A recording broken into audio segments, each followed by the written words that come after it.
Han Li stowed away the heaven-controlling vial, determined to let it continue absorbing moonlight each night, hoping to see any changes in its power. As for the soul birth flower required for the earthly deity avatar, he would seek another solution. With that in mind, he entered his secret chamber, where a jade plate rested on a wooden table, holding the blue head of the earthly deity avatar that he had once borrowed from the underwater cavern. After placing the head on the floor, he seated himself, crossing his legs, and began to chant a complex incantation. A surge of azure light enveloped the head, lifting it into the air, while Han Li's hands performed ritualistic gestures, similar to those of ancient tribes offering prayers. As his chant deepened, a strange blue light flickered around the head, accompanied by the distant sound of countless voices chanting in unison. Blue specks of light emerged, swirling into the head, a manifestation of the power of faith from Darkvale Island's inhabitants. The head pulsed with a sudden burst of energy, sending ripples through the air that caused the courtyard itself to tremble. Han Li's chant intensified, and the light eventually stabilized. Though the power of faith accumulated over thousands of years had gathered within the head, Luo Meng's passing left it uncontrollable. Han Li, using a method from a jade slip, sought to understand the nature of this energy in preparation for refining his own earthly deity avatar. Suddenly, his expression shifted, and with a gesture, he summoned a shimmering white talisman. His spiritual sense infused the talisman, and the restriction around his chamber parted. He swiftly placed the blue head back on the jade plate and exited the secret chamber. Outside, Luo Feng awaited him with respectful urgency. "I've heard news, Senior Lu," Luo Feng began, eyes alight with excitement. "A high-grade earthly immortal cultivation art will appear in an auction on Blackwind Island. I thought you should know." Han Li's heart stirred. "Thank you, Chief Luo. The auction is still years away, but I trust you will keep an eye out for soulbirth flowers and other cultivation arts in the meantime." Luo Feng bowed deeply before excusing himself, but Han Li stopped him before he could leave. "I will remember your efforts," Han Li said, though he held back the full truth regarding Luo Meng's remains. The time was not yet right for such dangerous information to be shared. After a brief exchange, Luo Feng departed, and Han Li returned to his chamber, still pondering the implications of the secret he kept. Half a month passed. One morning, as the sun rose, its light bathing Darkvale Island, Han Li stood in his courtyard, his mind turning over recent discoveries. The earthly deity avatar head had provided insight into harnessing the power of faith. If he could refine his own earthly deity avatar and obtain the right cultivation art, he had a 50% chance of freeing his nascent soul from its chains. Yet, the heaven-controlling vial had failed to produce the green liquid, and Han Li pinned all hopes on the upcoming auction. As he picked up the vial, Han Li noticed it felt unusually heavy. He removed the stopper with ease and peered inside, a drop of dark green liquid gleaming within. Ecstatic, Han Li marveled at its appearance. This drop, darker than usual, glowed with a green radiance, signaling the vial's return to power after a month's wait. His worries of losing this vital resource dissipated. Eager to test it, Han Li hurried to the secret area, where the soulbirth flower still stood, its lone figure a testament to his growing determination. Without hesitation, he poured the green liquid onto the flower's stamen, watching it seep into the petals. A sense of anticipation gripped him, reminiscent of his first experiments. A day later, he returned to find astonishing changes. Faint golden lines adorned the flower's petals, a sign it had matured by 2,000 years. The green liquid's potency, even if slower to come by in the Immortal Realm, proved to be far stronger than before. Han Li continued his research into the earthly deity avatar method, confident he would succeed once the soulbirth flower reached full maturity. With each drop of green liquid, the flower grew stronger, the petals now lined with a second golden thread. In only a few years, Han Li was certain the soulbirth flower would reach the 100,000-year mark, and with it, the power to reclaim his cultivation. Bathed in dying sunlight, Darkvale Island lay upon the Black Sea like a golden leaf drifting in silence. Smoke curled from hidden mortal villages in the forests, ships crowded the docks, and cultivators patrolled with easeful hearts. Since the Cold Crystal race's last invasion, peace had reigned, The Luo clan had nearly perished then, saved only by their mysterious ancestral god, and now they wished for nothing more than quiet cultivation and protection of their homeland. Suddenly, the patrol leader halted, eyes fixed on the horizon. The sea began to boil as towering waves surged upward, hundreds of feet high, racing toward the island from all directions. The earth trembled like a waking beast. Alarm flared. A signal flare burst into the sky in blinding brilliance. Far beneath the surface, the ocean churned violently for dozens of kilometers. From the Luo clan's main hall, a streak of light shot forth. Luo Feng, his spiritual sense spreading outward, his face grim. Other body integration elders rushed to his side, horror clear in their eyes. The raging waves merged into a colossal wall of water that rose around the island like a heavenly prison, sealing Darkvale Island beneath a transparent ocean dome. "We're under attack," Luo Feng said tightly. "Enemies beyond anything before. Go inform Elder Liu at once." Orders rang out. Protective formations flared to life across the island. Then 3 blazing lights tore through the sky and halted above the main hall. They revealed 3 figures.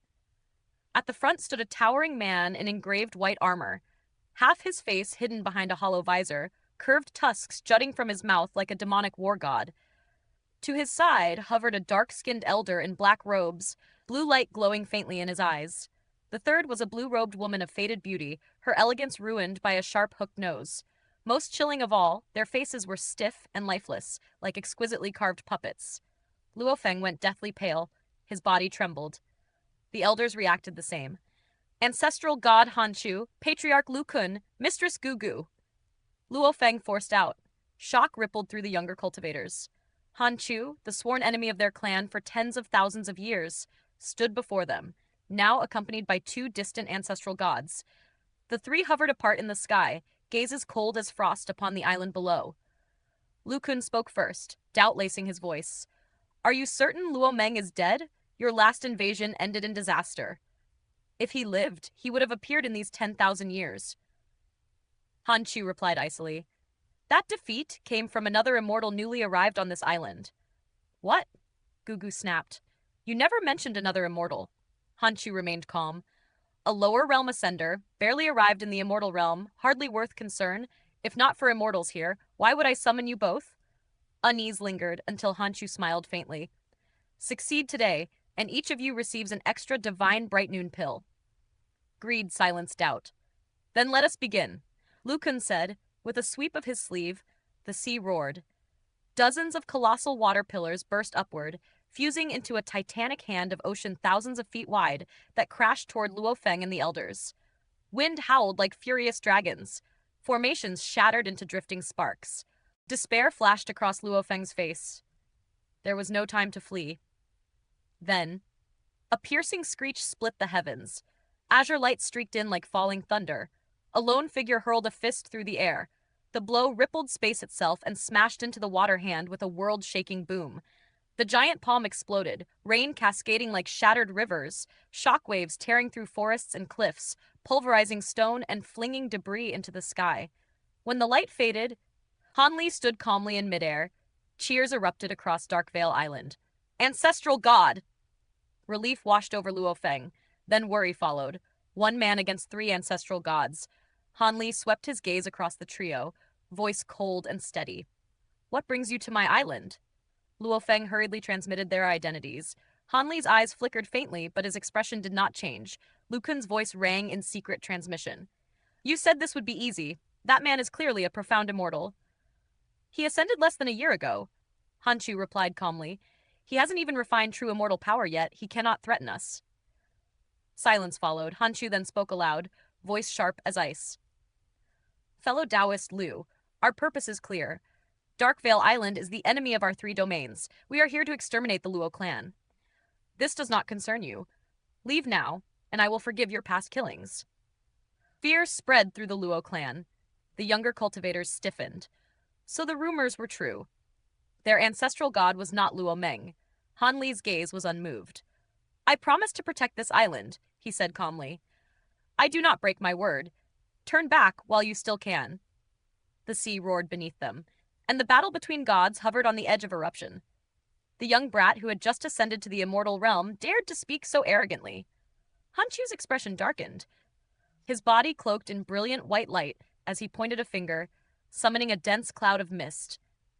The mist twisted and contorted, forming a massive ice spike glowing with blinding white radiance.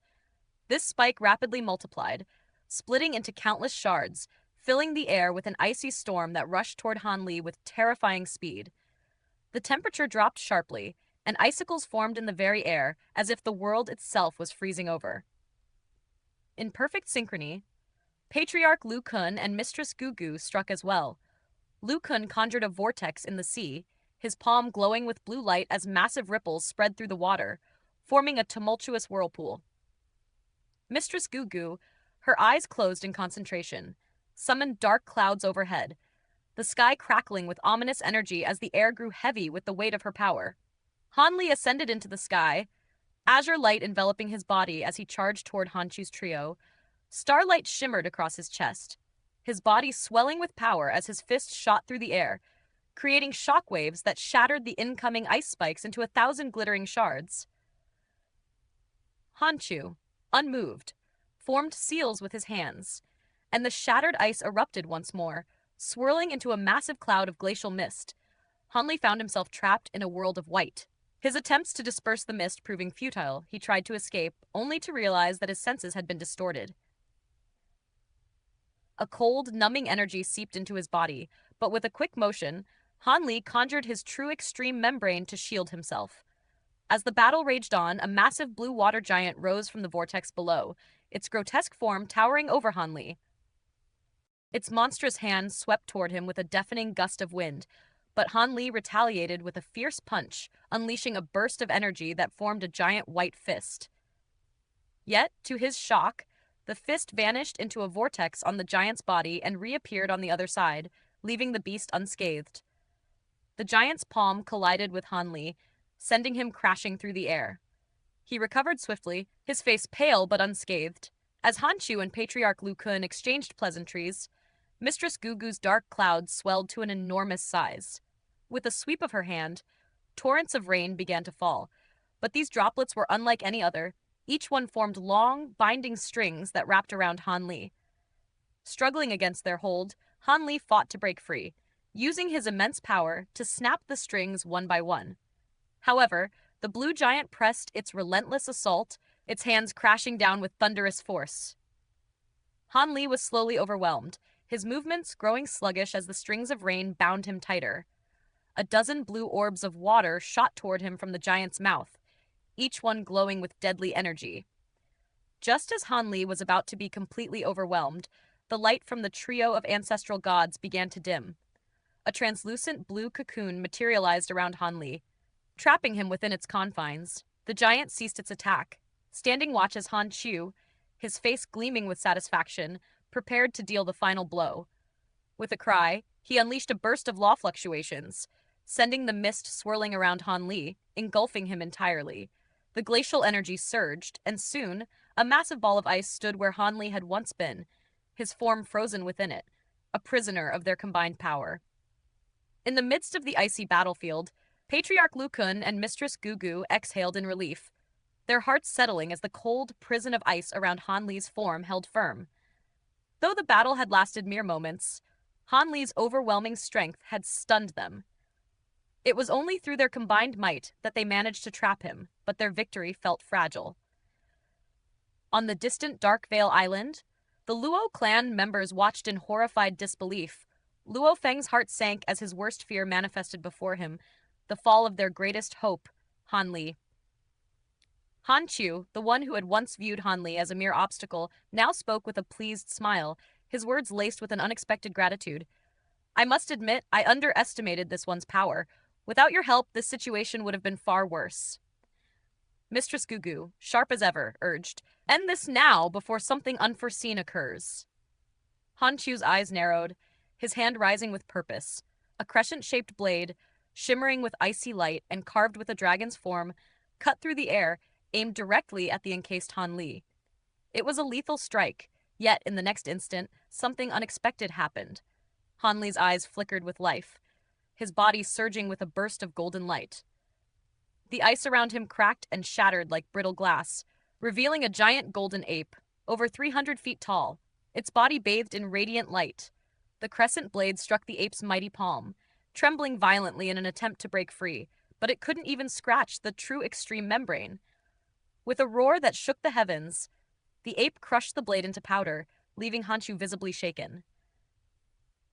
The blue water giant, summoned by Patriarch Lu Kun, retaliated with a massive strike of blue fists, but the golden ape merely roared, releasing a sound wave that twisted the air itself. The blue giant quivered, shuddered, and exploded into a rain of droplets, vanishing in an instant. Mistress Gugu and Patriarch Lu Kun were visibly shaken, but the giant golden ape wasn't finished. It leapt into the air, its golden fist crashing into the dark clouds above, tearing them apart with a devastating force that left Mistress Gugu staggering back, her aura dimming. With the cloud gone, the golden ape's gaze locked onto the ancestral gods, its intent clear. Yet, as it charged, both Patriarch Lu Kun and Mistress Gugu wisely distanced themselves. But the ape's target remained Han Chu. With no time to prepare, Han Chu summoned a powerful white ice dragon, but the ape's golden fist shattered it in a single blow, sending shockwaves that sent Han Chu flying to the sea below. Just as the ape prepared to strike again, a voice rang out, halting its pursuit. "Hold on, fellow Taoist Liu. Let's be civilized." Patriarch Lu Kun and Mistress Gugu appeared, offering a gesture of peace. "Your power is truly awe-inspiring," Patriarch Lu Kun praised. "We concede Dark Veil Island to you, and this conflict was a misunderstanding. Let us end it here." Han Chu, barely able to stand, reluctantly admitted, "I am indeed in awe of your strength, fellow Taoist Liu. I have no objections to your claim over Dark Veil Island." The giant golden ape's form shifted back into Han Li, who smiled faintly. "As I said before, I have no interest in battling you." The tension broke, and Patriarch Lu Kun, now speaking in a more conciliatory tone, added, "Though our introduction was rough, I look forward to future exchanges. In this volatile world of the Black Wind Sea, we must rely on each other." Han Chu joined in, offering, "We ancestral gods lack true mentors. It would benefit us all to share insights on cultivation and laws." Han Li nodded. "I will visit when time allows," he said with a calm expression, the tension between the parties dissipating as swiftly as it had arrived. The wind howled as Mistress Gugu vanished into the distance, her departure swift as a shadow. Patriarch Lu Kun cupped his fists, bidding Han Li and Han Chu farewell before soaring away, leaving only Han Chu standing in the quiet space between them. "Is there something you wish to discuss, fellow Taoist Han?" Han Li's voice was as cold as the ocean's depths, a sharp edge to his words. Han Chu hesitated, his face drawn with a tinge of uncertainty before bowing deeply. "I apologize once more for intruding, fellow Taoist Liu. There is something I wish to ask." "Speak," Han Li replied, his gaze unwavering. "I have learned that fellow Taoist Luo Meng once possessed a soul birth flower, which I assume is now in your hands. Given that you are pursuing the path of the profound immortal, surely you have no need for it." "I would offer you satisfactory compensation in exchange for it," Han Chu stated, a flicker of hope crossing his face. Han Li's expression remained unchanged. "I have not seen such a flower," he replied calmly. A brief silence passed. Han Chu's smile faltered, his expression dimming slightly. "I see. Farewell, fellow Taoist," he said, his words clipped before he vanished into the sky like a fleeting streak of light. As Han Li watched him disappear, his gaze remained distant. He then descended back onto Dark Veil Island, the barrier of water around the island gone, the sea tranquil once again. Senior Liu, Luofeng and several other cultivators approached with joy in their eyes, their gratitude palpable. "We are forever in your debt. Senior, you saved our Luo clan," Luofeng declared, kneeling before Han Li in solemn reverence. "No need for thanks, Chief Luo. It was my duty to protect Darkvale Island," Han Li replied, his tone resolute. The shift in how they addressed him, no longer their ancestral god, was a sign that Luo Feng had revealed his true identity. Han Li had no objection to it. It was a matter of time before the truth came to light. With the thanks and praises still hanging in the air, Han Li excused himself, claiming the need for rest after the intense battle, retreating to his courtyard. Time slipped by unnoticed, and months passed in the blink of an eye. Han Li stood beside a wooden hut in the secret area of the island, his gaze fixed on the soul birth flower. Its petals had grown more vibrant, now adorned with 3 golden stripes.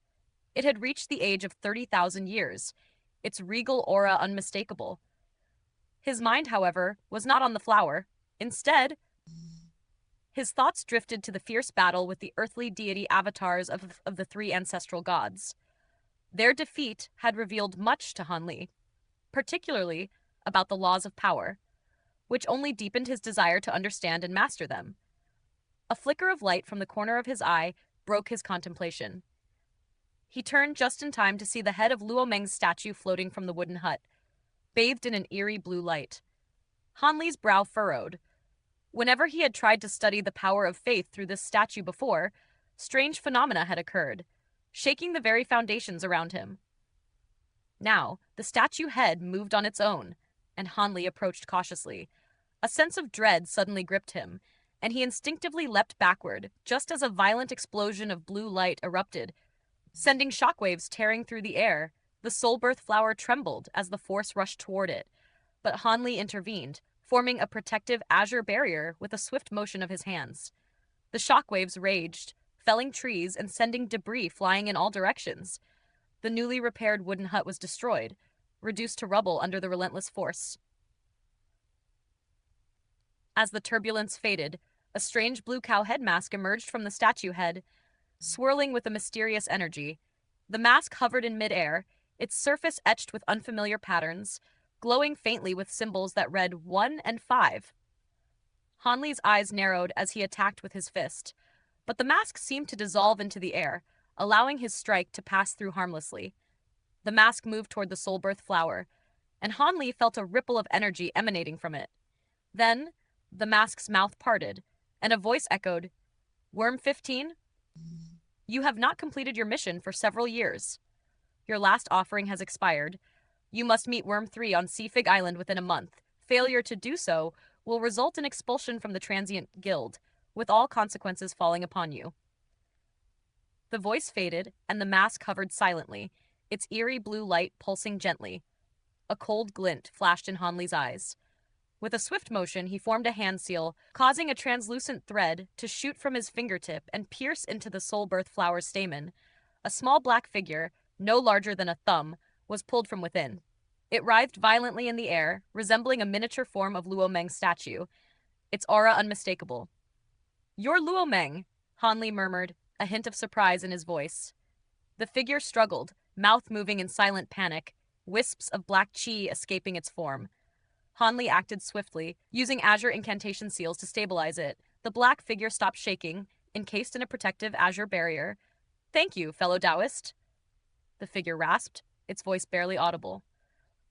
"Do not thank me yet? What is the meaning of hiding a fragment of your soul's aura within the soul-birth flower?" Han Li demanded coldly. The miniature black figure hesitated before responding. "You are not from our tribe, yet you know my name.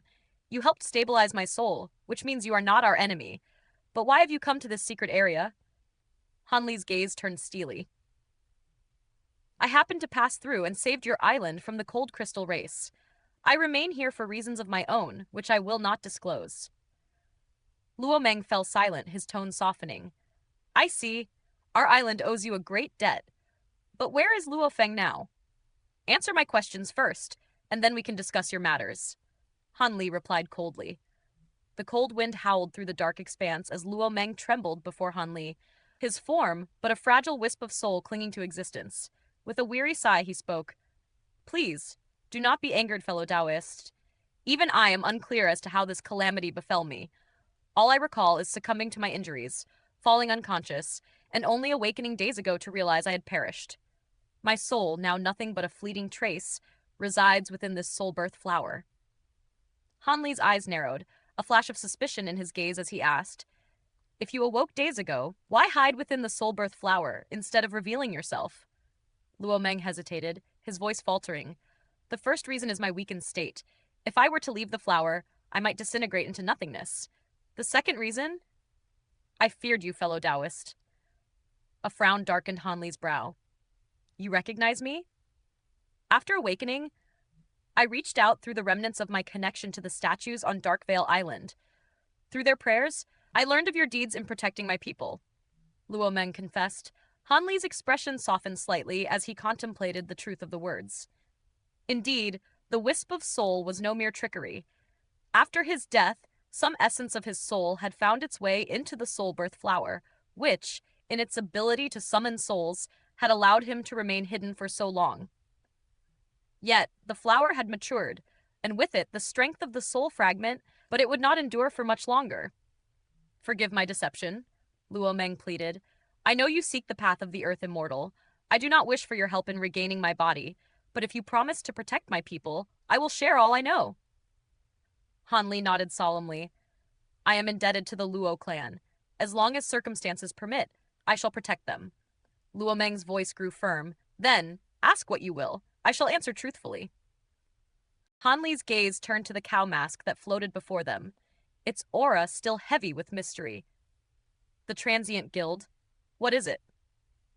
Luo Meng paused, his voice distant as he began. The Transient Guild is a shadowed organization, one shrouded in secrets. My entry into it was by chance. It was through them that I achieved what I did, but my origins were far humbler. My cultivation aptitude was no more than ordinary, and I struggled to break past the body integration stage, until I encountered the guild. Hanli raised an eyebrow, intrigued. Explain further. Through the guild, I obtained boundless resources, guidance, and teachings. With their aid, I surged forward in my cultivation, breaking through to the Grand Ascension stage and then ascending to immortality. But my struggles were far from over. It was only through the guild's intervention again that I became an earthly immortal, Luo Meng explained. Hanli's eyes narrowed. Nothing comes without cost. What did the guild demand? Luo Meng sighed. Of course I had to repay them. As an immortal, I served them for tens of thousands of years, repaying my debt. Afterward, I chose to remain with them, to retain my membership. Hanli's curiosity grew. What benefits are there in remaining a member of this guild? Luo Meng's expression darkened. The Transient Guild is not an ordinary sect. It holds vast power, and its policy of equality is what makes it so unique. One can exchange anything within the guild, including powerful allies or treasures. When I suffered my injuries 10,000 years ago, I traded with the guild for a soul birth flower to reform my earthly deity avatar. Is it truly that simple? Hanli mused. Nothing is free. The guild demands a price, either resources or missions. Fail to meet their requirements, and the price is steep, eviction, or worse, Luo Meng continued. Hanli pressed on. What kind of missions does the guild issue? Luo Meng's voice grew heavy with the weight of past memories. I completed but one mission. It was a disaster. My earthly deity avatar was destroyed while shielding me from a fatal blow. I barely escaped with my life. Since then, I have avoided further missions. Hanli's tone grew sharp. But you survived. So how did you perish? Luo Meng's gaze turned distant. I was recovering from my injuries in seclusion when an enemy found me. I killed him, but the battle left me gravely wounded. I returned here to heal, but my wounds worsened, and I could not recover. Hanli's brow furrowed in thought. If these missions are so dangerous, are all members of the guild on the level of ancestral gods like you? I do not know, Luo Meng replied. Members meet only during missions, and all are masked. I know little of them. Hanli's eyes flicked to the cow mask once more. This mask, it hides its wearer completely. It can even shield one's aura. Luo Meng nodded. Indeed, the mask facilitates communication among members, and once a member loses their status, the mask destroys itself. Hanli's gaze grew contemplative. What of the mission the mask spoke of? Luo Meng's expression darkened. I cannot fulfill it. In my current state, I cannot leave. But if the guild comes for retribution, I ask that you protect my people. Hanli's voice was cold, his resolve clear. If this guild is as powerful as you claim, how could I stand against it alone? Luo Meng's voice trembled with urgency. I do not ask you to oppose them directly, but my people must survive. Please, help preserve their bloodline. Hanli's mind raced, a plan beginning to form. Perhaps there is a way. What if I take your place on the mission? Luo Meng's eyes widened in disbelief. The guild's missions are perilous beyond measure. Are you certain? Hanli's eyes gleamed with determination. The guild could be of great use to me. If I wear your mask, conceal my presence, no one will know it is I who takes your place. Luo Meng stared at him, astonished. Fellow Taoist, you are truly bold. Luo Meng's voice, weak and broken, drifted through the air, his body on the verge of collapse.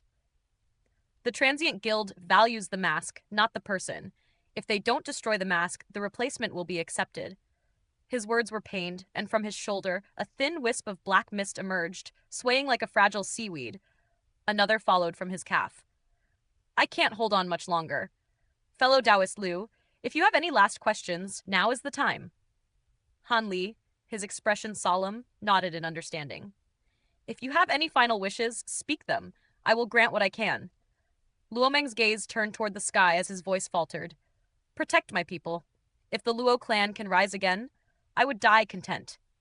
His form began to warp, dissipating into the black mist that vanished swiftly. Han Li stood motionless, his heart stirred by the dying man's devotion. He reached out, the cow mask flying into his hand, its strange patterns momentarily catching his attention. Days later, Han Li streaked through the stormy skies, the mask concealing his features as his sharp eyes glimmered beneath it.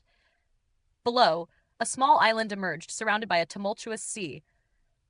The island, shaped like a green leaf, beckoned him. As he approached, the forest of sea fig trees appeared, their massive trunks and intertwined roots creating a thick canopy. The island was eerily silent, save for the howling winds. Suddenly, a cold voice rang out from his mask. Worm 15, why do you come? Without hesitation, Han Li descended onto the island, the soft soil yielding beneath his feet. He moved through the dense forest, heading toward the center where a large sea fig tree stood. Around it, several figures were gathered, all wearing strange masks, their numbers etched upon them. The red-robed man, Worm 3, caught Han Li's attention immediately. His crimson dragon mask bore the number 3 and exuded an aura of power. The group was silent. No one spoke, and even Worm 3, despite his status, offered no words. Han Li took his place among them, meditating in quiet contemplation. Days passed, the strange stillness pressing on them like an invisible force.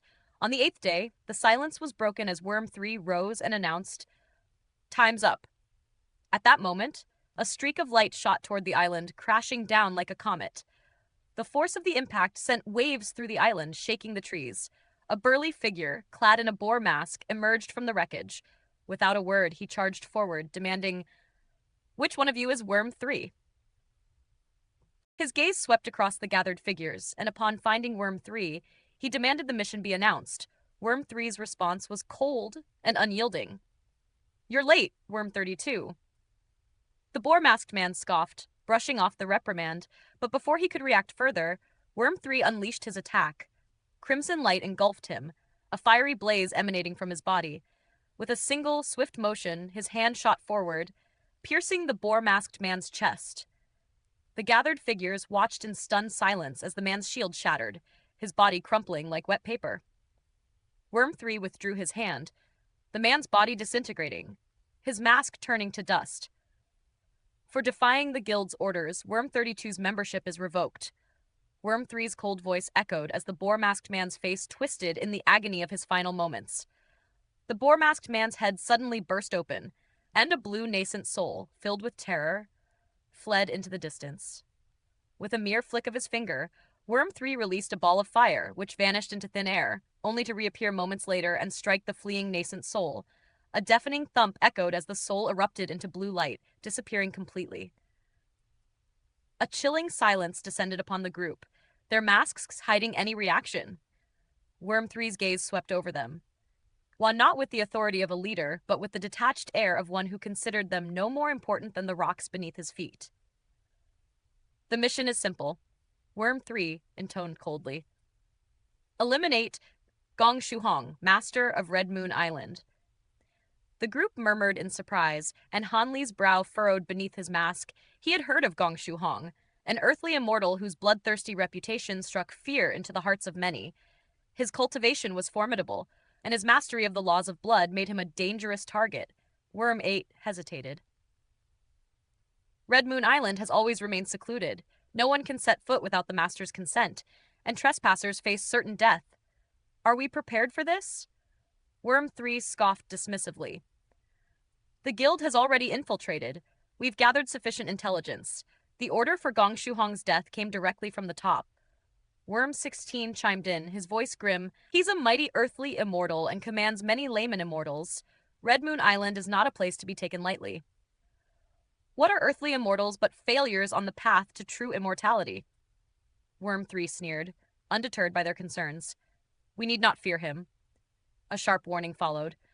Any who hesitate will share Worm 32's fate.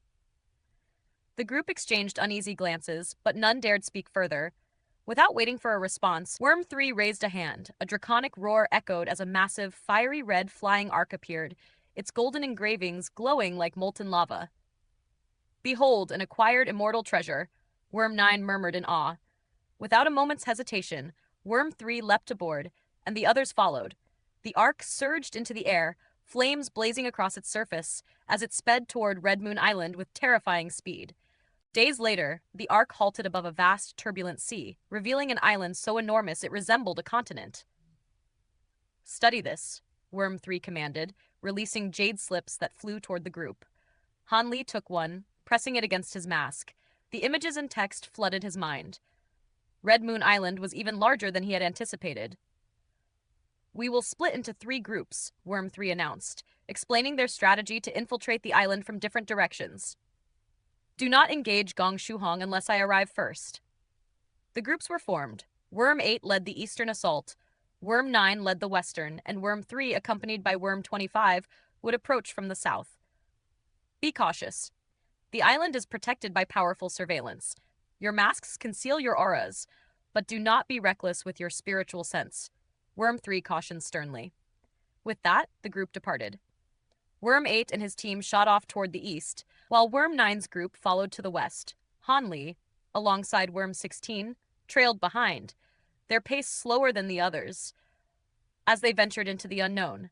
In the dusky skies of Red Moon Island, the trio of immortals, Han Li, Worm 9, and Worm 16, descended upon a barren beach, their destination unknown but their purpose clear. The desolate landscape echoed with the stillness of an island long cut off from the outside world. The air held secrets, hidden restrictions that even their immortal senses could barely detect. But they passed undeterred, moving toward Heavenly Water City with careful steps. The heavens above, clouded and heavy, shielded their movements, allowing them to glide silently over the sprawling plains.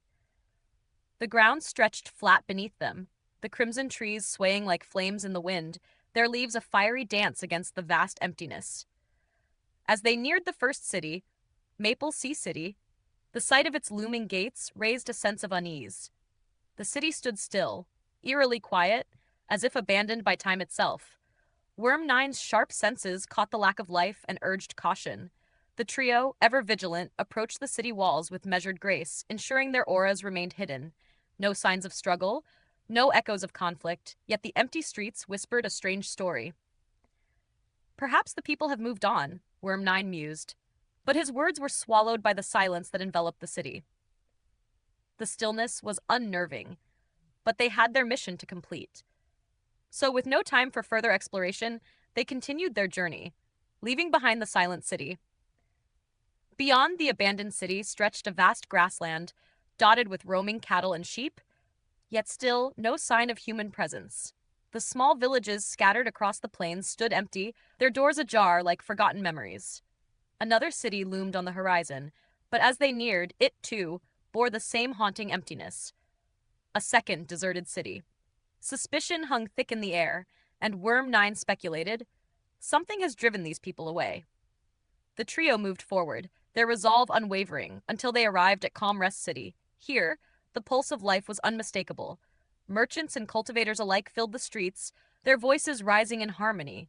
The contrast with the prior cities was stark. A bustling market greeted them, the air thick with the scent of life. Yet, Han Li's mind remained unsettled. What had caused the exodus of the other cities? They made their way into the heart of the city, where a statue of crimson light stood in the plaza. People of all walks of life passed by, their reverence palpable. The statue, Han Li knew, was more than just a symbol. It gathered the power of faith, but its true purpose eluded him. He had heard whispers of surveillance through such statues, yet his curiosity was tempered by the warnings of the transient guild. They kept their masks on, assuming the guise of simple merchants. Inside a restaurant, their conversation shifted. Worm 16, indulging in the pleasures of mortal food, caught the eye of the others. But the mood was soon lifted by the shared warmth of memories long past. The waiter, eager to serve, offered an answer to their question.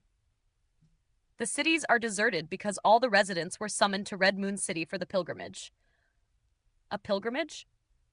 The mystery deepened. The trio exchanged glances, knowing their journey was only beginning.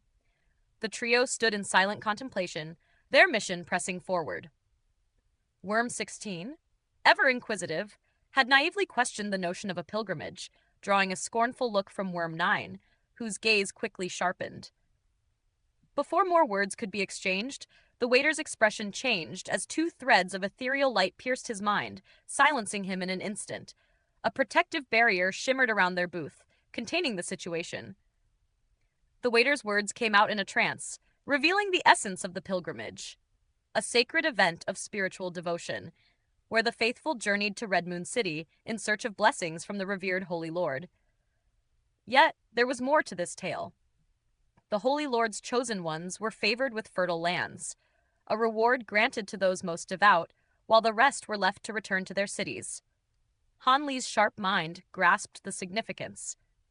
The deserted cities were explained, and the enigmatic Holy Lord was likely none other than Gong Shuhong.